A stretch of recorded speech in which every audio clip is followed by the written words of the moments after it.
Hello and welcome to an HH Building School video tutorial. So this is going to cover the basics of Blender, especially if this is your first time opening it. This is kind of required for you to go anywhere else with the program. What you need to do first when opening Blender is go up to File and edit your user preferences. This is especially useful if you are using a laptop or a 2-button mouse. If you go over here to Input and emulate 3-button mouse, if you only have a 2-button mouse, you can hover to read about it. You can do continuous grab, select with. I really like emulate numpad because I'm working with a laptop that does not have a numpad, so I get to use my top row as my numpad rather than just having a numpad. I'm going to enable the screencast add-on. You do not need to do this because you don't really need to see what keys you're pressing. Other than that, you can go to editing and go to your undo, and you want to put this up to the maximum amount of steps, which makes it so that you can undo a lot. You can backtrack, half of your project and still have undos left without messing up. So if you mess up and then you undo as much as you can and it's not enough, you're going to regret not enabling this. So once you're done with that, you can go ahead and save user settings and exit out. Now this is going to cover mostly modeling, so we're going to optimize our screen here for modeling, which is pretty simple. Just right click on this edge on the bottom and join area, and we're going to join it downwards to get rid of the animation timeline.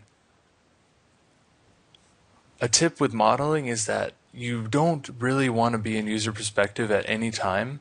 All your perspectives are told on the top left of your screen, and the reason why we enabled emulate numpad is so that I can easily go about and change my view. If you hit 5 on your numpad, it will change to user ortho. I'm going to just enable my screencast really quick. So hit 5 to go back and forth between user ortho and user perspective. Most of the work we do is going to be in user ortho, and then hit 1 to go into front ortho view. This will give you a nice grid and get you in a nice position to begin working.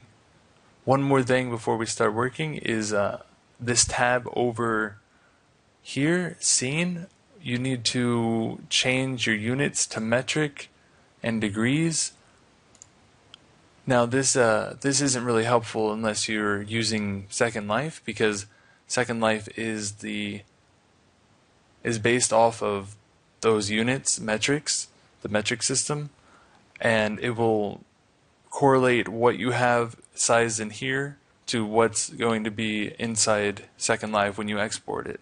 So if we were to export this, it'd be 2 meters tall, because you can see front ortho meter view, and we have 2 grid units right here. We zoom in. Each of these little grid units is 10 centimeters. Zoom in further and it'll go to centimeters and so on. Zoom out and it'll go the opposite. So that's just a little quick intro to the views. Of course, you can just use your middle mouse to rotate your view around if you'd like to edit manually. I don't always recommend this, though with some models it can be helpful. You can scroll in and out to zoom in and out. If you don't have a mouse pad, I believe it's actually I don't know how to do it without a middle mouse button. If you hold middle mouse and hold shift, it allows you to pan around, and then yeah, that's pretty much the basic of movement. Practice these and really get into, deeper movements, zooming in and panning and really getting your positions perfect when you're editing. But throughout this tutorial, you should become a master. It only takes a few times. Okay, so now that we have our basic camera and setup worked out, let's go ahead and jump right in. So you start off in object mode every time you load Blender unless you save your presets to be something else. You can click down here to change all of your modes, or if you're in object mode you can just hit tab to go straight into edit mode. Right clicking will enable you to select each vertice. You can change your selection by going down here and you can select the edges. Select the edges or select the faces. If you hold shift with any of your selections, so you right click, you hold shift, you right click again, it'll add to that selection, allowing you to select a lot of new faces to work on. If you right click a face and hit the G key, it allows you to grab.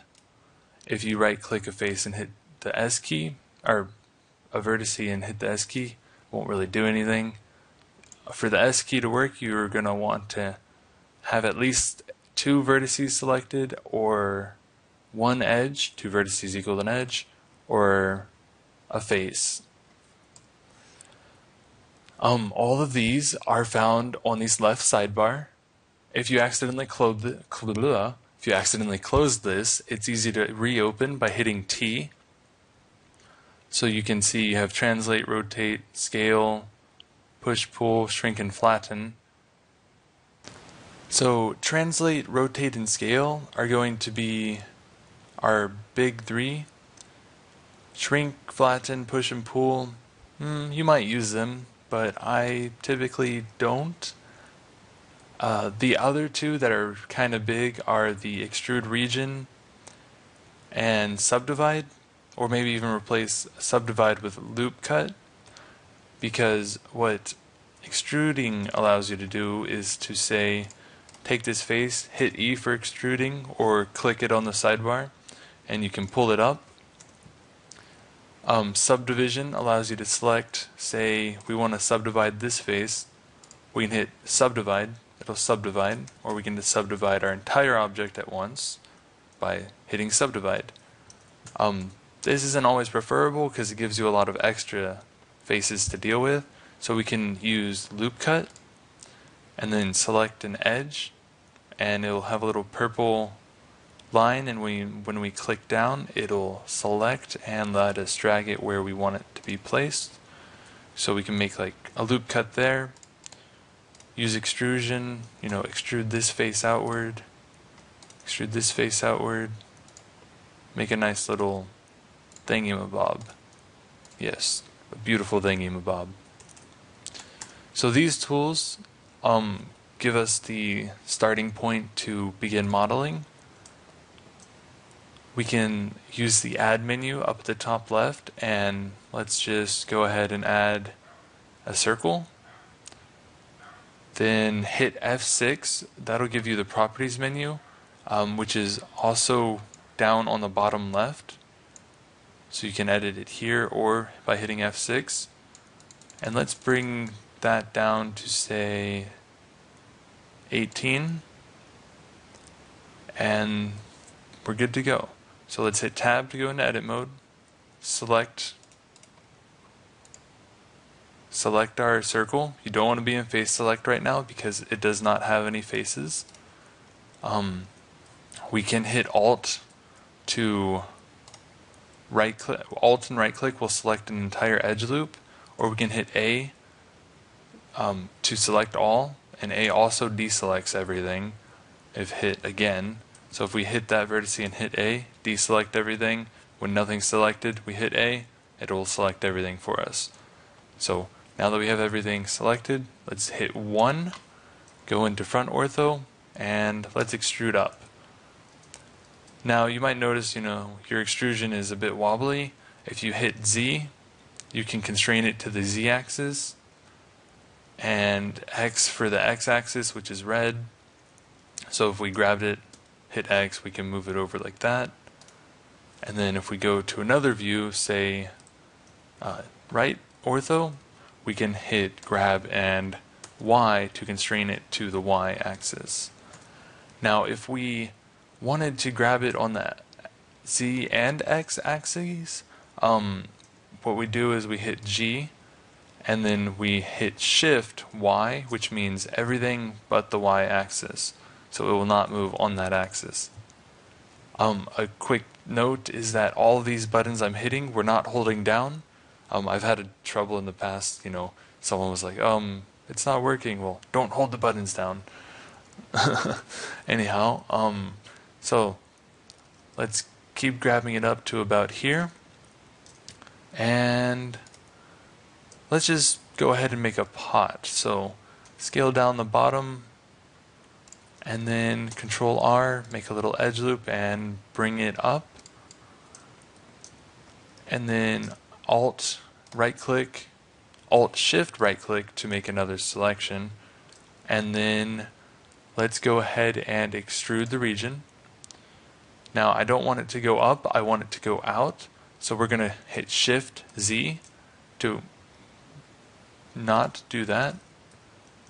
Okay, so let's confirm our extrusion, then hit Scale for scaling it, and then Shift Z. And we're going to scale it outwards rather than up. To scale, just hit S or look at the bottom left where my keys are. Let's pan around to sort of see how the pot's coming along, using middle mouse and combination of Shift. So it looks very not potty. That sounds strange. So let's go ahead and select these two inner faces right here, or inner edge loops, not faces, my bad, and hit F. Nope. Select this. No. 1 second.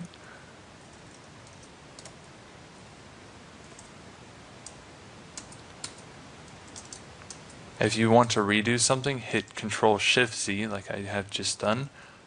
And let's go ahead and go to the bottom, hit F to fill it, go right here, scale it down, extrude, hit Z. We're going to go inwards. If you hit Z while in edit mode without having anything done, like scaling and grabbing, you can you can make it go into wireframe mode. It's also over here, viewport shading. You can change how you want to see your object.